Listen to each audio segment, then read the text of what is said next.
Magandang umaga, magandang hapon at magandang gabi po sa inyong lahat. Ito po yung lingkod, si Joel Makinay, and today we'll be reviewing the internals of the ARP9 metal gearbox. Na as far as I know, alam ko maraming sellers na nagbibenta nito, but ito po is nakuha ko kay, as usual, kay Hydroblasters MNL with my own money. This is not sponsored. Okay, so ito po, ang mapapansin sa kanya ay, kita nyo, siya ay bakal, literal na bakal. And hindi ko alam kung anong malamang, oops, at nahulog. Zinc material uli ang ginamit nila, so that is nice. And kung gaano siya katibay, I don't know. And sino nagsusubok ako ng M120 spring, I'm hoping na hindi siya maapekto niyan. Ang kanyang stock ay metal na rin ang rails tuloy, piston body, green o-ring. Ito, hindi ko alam bakit ginawa nilang ganito. Siguro marami silang stock kasi hindi naman to need eh. Sa ibang gearbox to need, tulad ng Sasugi. Same metal gears. Nice. Lalagyan ko nga pala yung sa akin ng delayer kasi may times na nagkakaroon ako ng misspeed. So, that's personally for my personal reason. Metal gears, which is parang the usual lang din, katulad ng nakukuha mo sa at ang gulo. Pareho lang. Ewan ko kung mas matibay o mas mahina, we will see.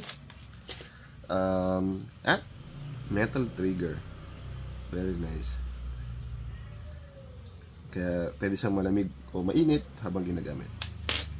Ang piston head ay cylinder head is may hole ulit, 3/4 yata to.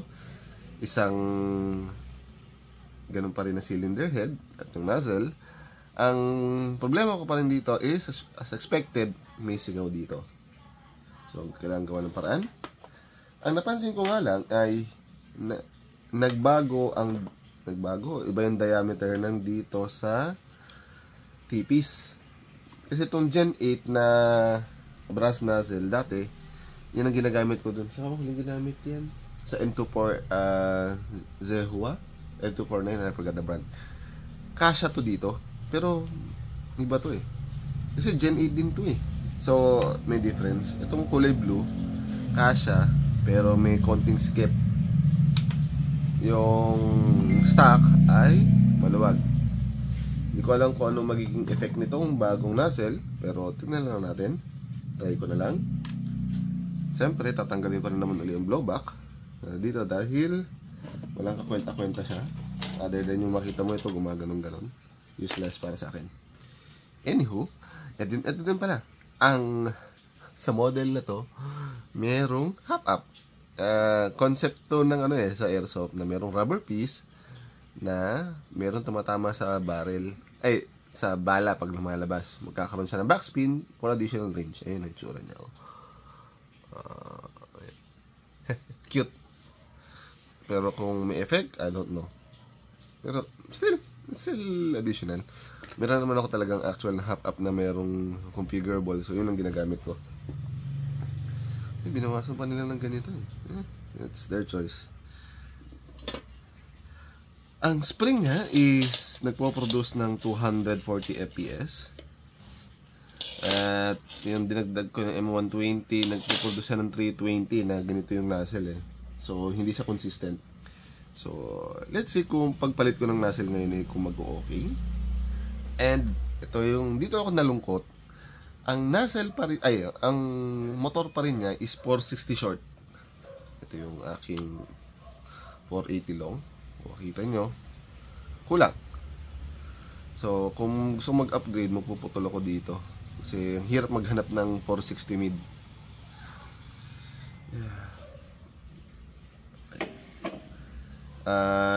Bakit hindi ko na nireview pala yung buo externally?